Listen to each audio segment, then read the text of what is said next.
91.3 FM, Real College Radio, RSU Radio in studio. I'm Garrett, joined with local singer, songwriter Jason Ferguson. Hello. How are you? Doing well. Good. Thanks for joining us. Absolutely. Taking the trek up from... Thanks for having me. From Collinsville, is that where you were? Yes.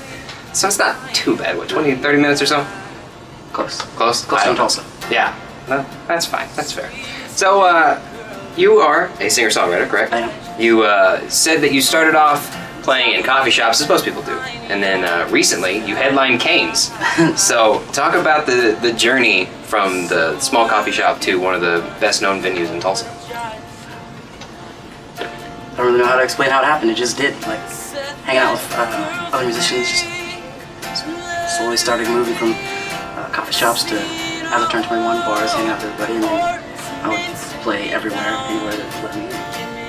Made a bunch of friends and bands and a bunch of people like my songs. It just kind of happened. Do you have a preference? The smaller venues are more, I guess, intimate is a word, but there's nothing like the energy of a larger venue. Do you have a personal preference, or are you just one of those that'll play wherever they'll take you? I'll play wherever they take me, but of course I'd love to play Cane's every day, ever, forever. To me, it's always been a perfect combination of a smaller venue that has the energy of such a large, rambunctious crowd. It's a crazy place. That's always been nice. You were there for your release party, the Unicorn EP, or the Unicorn episode. Unicorn episode, yes. It featured some local artists like All About a Bubble, Desi and Cody, Steven Speaks, Young Lions, FM Pilots.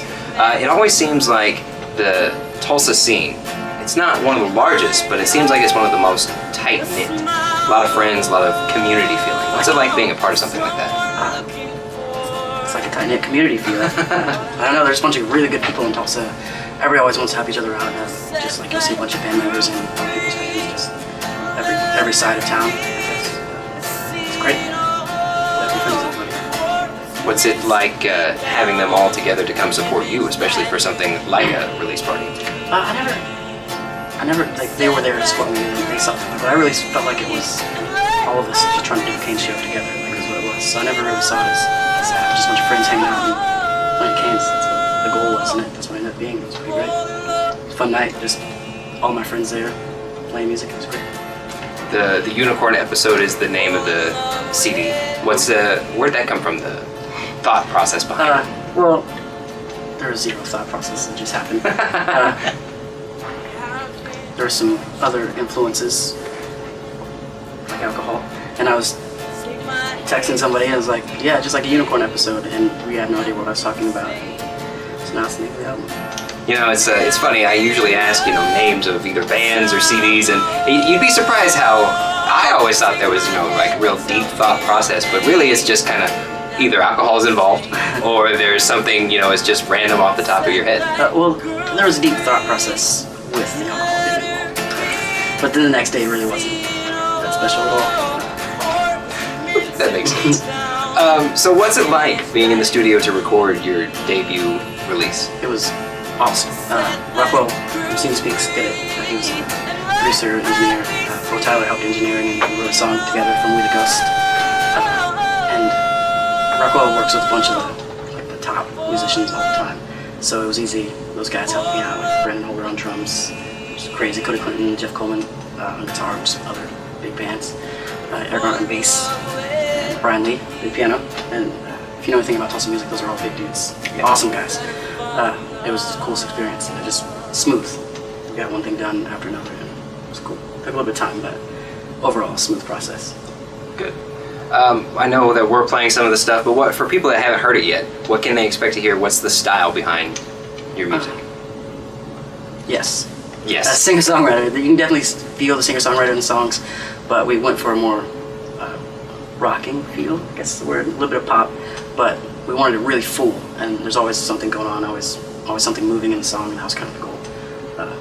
Because even as a singer-songwriter, we kind of listen to singer-songwriter sometime. And the goal was a lot of just letting the musicians do what they felt.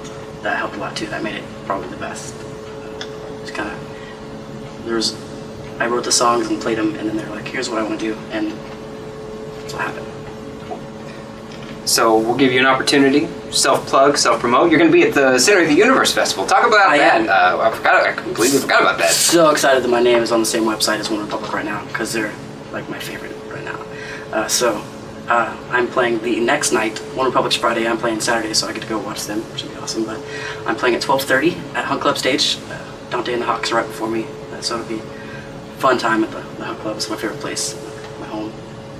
You and I were talking before the interview about D-Fest, and this is really the first big festival that Tulsa's had since 2009 almost. What's it like? And there's a huge buzz. People seem to be excited. What's it like being a part of all of that? It's crazy. I have better words. It's really fun. I'm really glad to be at a point in my music career that I could be part of it, and it's going to be a blast. We're going to have fun too. I'm excited to see all the other bands. It's really cool that the club bands are after, so we all get to go watch Neon Trees and Republic and everybody. Yeah, I think it's going to be great. So we'll give you more opportunity. Where can people find you online? Some of your music. What shows coming up other than Center of the Universe?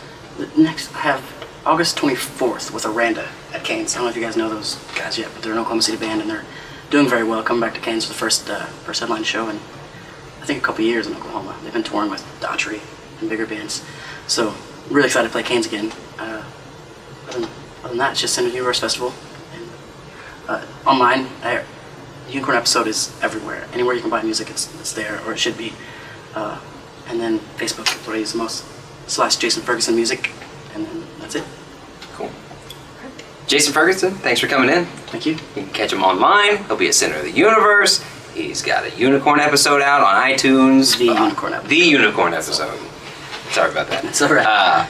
Anywhere that you can find music, you can find that as well. Thanks, Jason. Thank you.